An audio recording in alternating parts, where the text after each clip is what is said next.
Welcome to Strip Cover Lit, where we squeeze the bigger picture out of literature. I am Adrian Ford, and we are here for another poetry discussion. Look, we've got new videos on the channel Monday, Wednesday, and Friday. Mondays are for poetry, but I also have new videos Monday, Wednesday, and Friday on my personal channel, a link to which can be found in the description below.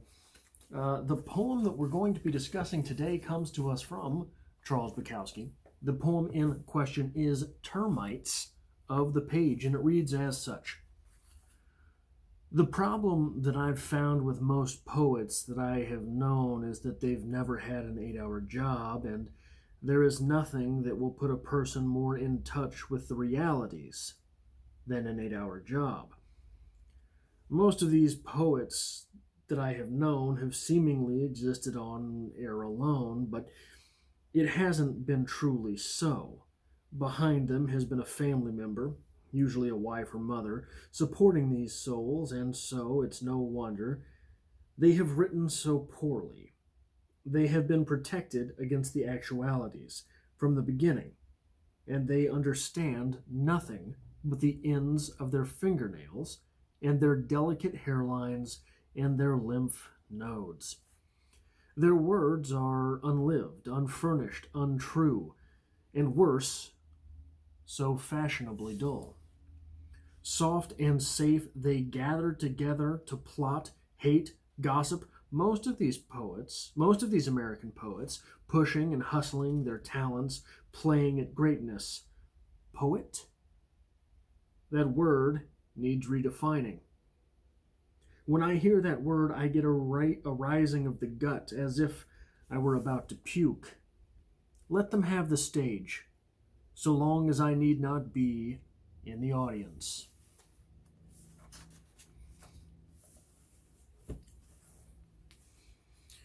I think we're done here, right? I have railed time and again against the age in which we live. I have railed time and again about the fact that I think that we are in a literary epoch which will be foregone, which will be completely forgotten. The reason I think that is a lot of the same reasons that Bukowski lists here, but not just that. Even the gatekeepers in the process are literati, are of the university, are learned folks who decide for you what should and should not be read. And that's not just their occupation, it's what they do for a living, it's that they rest their hat upon, hang their hat upon. They are probably professors, adjunct professors. Holy moly, how fancy. I'm going to lead you now not to a poetic example, but to an example from my days in grad school nonetheless. Charles Baxter. Charles Baxter is the most stilted fucking writing I've ever read in my life. I imagine Charles Baxter went from mommy's basement to college to teaching in a university. I don't know that, but I'm going to read you a couple quotes and you'll understand why I think that. These quotes are from Burning Down the House. Oh, there's too much glare on there. Burning Down the House. Essays on Fiction, Expanded Edition by Charles Baxter. Now, I had to buy this book for grad school, but I think it was only 2 or 3 essays that were assigned in grad school. However, I read the entire thing.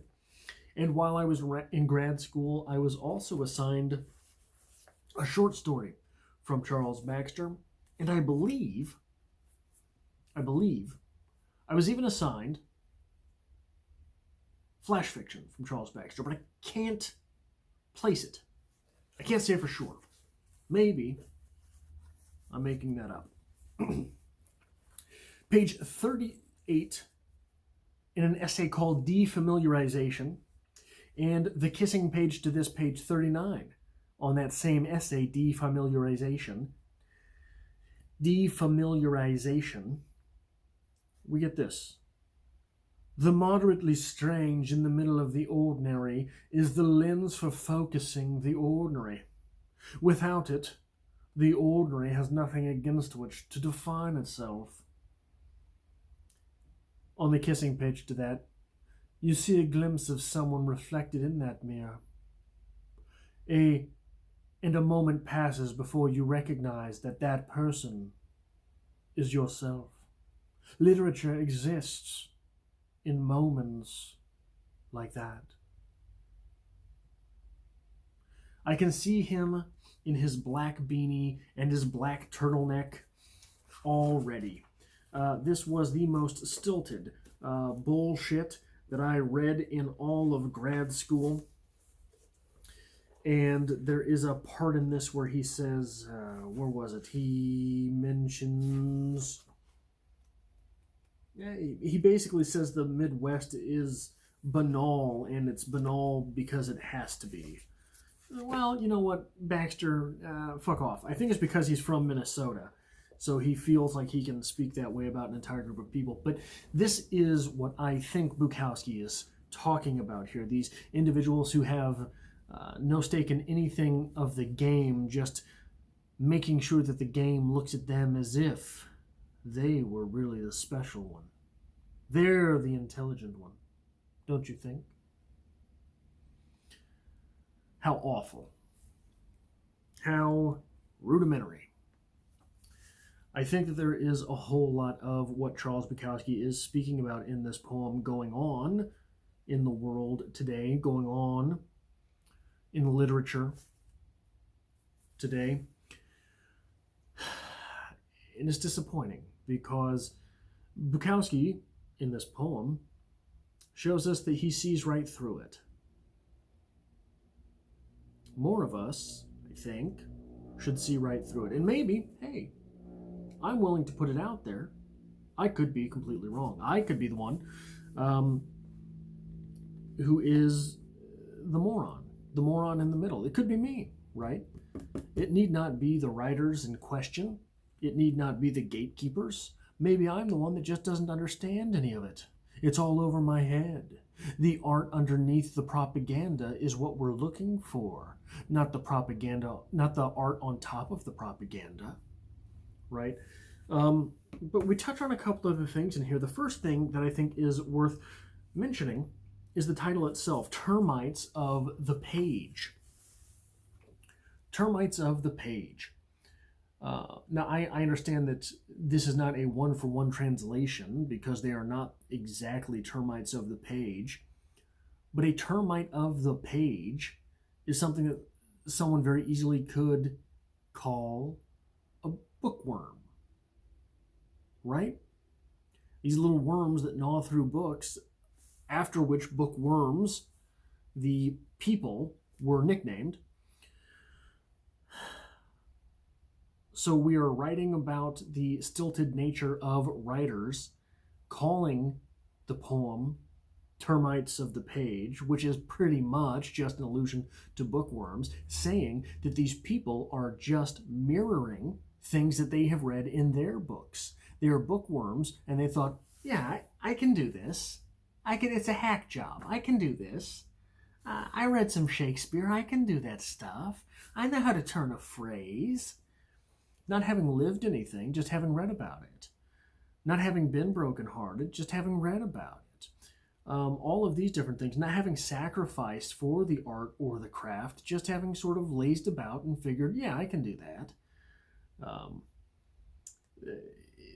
Now, perhaps suffering for your art is something that's dramatized, but suffering through art, I don't think is dramatized. I think that there are plenty of people who do suffer through art. I think that there are plenty of people who have the scribbler's affliction, people who feel that they have to write. I think that art creation is something which our species cannot escape. There is a very long line of reasoning saying that for civilization to spring up, you have to have a surplus of food. You have to have civilization in order to have art. So it will go people, agriculture, civilization, art. Why then do we find cave paintings that predate agriculture? Because it's just a part of us. It is just a part of us. We don't get to say whether or not we create. Some of us, I think all of us, have the need to create. Some of us listen to that. Some of us struggle against it. This is a poem which... so let's look at this stanza. Do you call Bukowski's breaks stanzas? I suppose you should, right? But he's so antithetical, really, to rule books that it's hard to say. Their words are unlived, unfurnished, untrue, and worse, so fashionably dull. Unfurnished. That's the word that stands out there, right? That is the word that sort of... everything else you've probably heard before. Writers who cannot write, their words are unlived, or their words are false, they're untrue, or fashionably dull, right? That basically saying that fashionably dull, I think, would be to say that it's a hack job, right? It is fashionably dull. You're using the fashionable words, but because they're fashionable, they're cliche.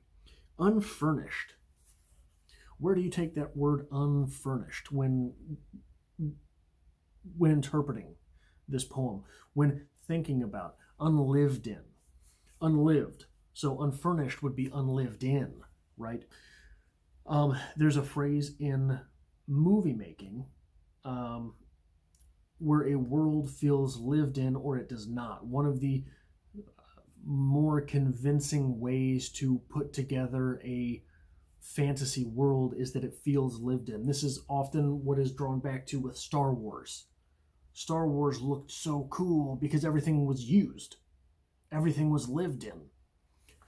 Versus, I will say, the newer Star Wars, everything seems shiny, right? Everything seems kind of new, kind of cool, as if it were just dreamed up, versus the other, the technology in the original Star Wars trilogy looks as if it were evolved, which is the way a lot of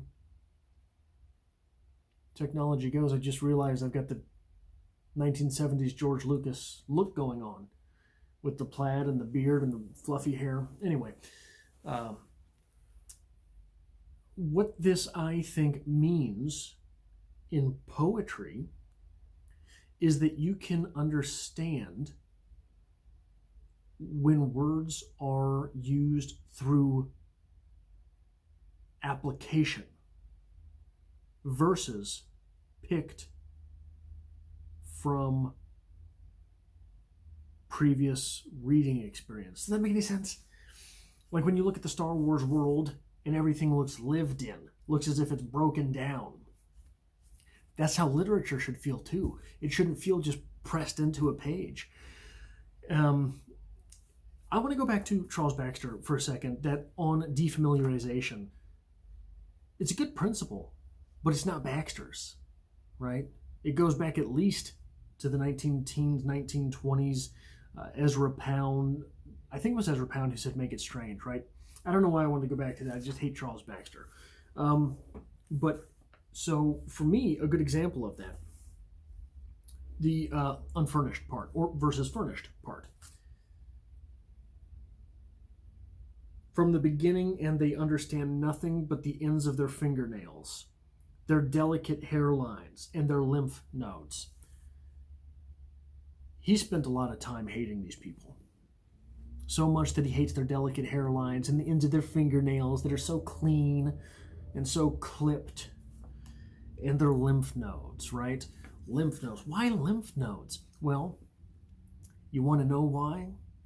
When you're living life gritty enough, your lymph nodes always hurt. You're always a little bit sick. If you haven't been in that place in life, you wouldn't know what that means. And they don't know it because when you're not in that place and your lymph node hurts, you understand something must be wrong, right? So if you've been in the Bukowski place in life, you know your lymph nodes hurting just means you woke up. So I think that's what the unfurnished part of that means. I want to go back to the 8-hour job part. Do you think this is true? The 8-hour job part of this, I'm not sure. And I think, again, hearkening back to Charles Baxter, what we're doing here is we're saying that being a professor is not having an 8-hour job. Because you get to go and you get to be full of your own shit the entire time you're there. Trust me, I've sat through a lot of professors' classes, right? Versus an 8-hour job where you know you've got to be there. And you can't go home. Even if your lymph nodes hurt. Even if your precious little fingernails have had to get dirty on the day. That is not what you get to do when you work an 8-hour. I think that this poem is a railing against what it means to be in the ivory tower. I think there's too much of the ivory tower in literature, too much of the ivory tower in gatekeeping. And it's about goddamn time we figured out how to tear the gates down. That's all I've got for this poetry discussion. Look, I hope to have you back next Monday for another poetry discussion. I have new videos, like I said, on the channel every Monday, Wednesday, and Friday. Mondays are for poetry. It helps me out if you hit that like button. I really appreciate it. It helps me out here on the channel. Also, if you are into this sort of discussion, this sort of thing, make sure that you check me out on my personal channel, a link to which can be found in the description below. See you.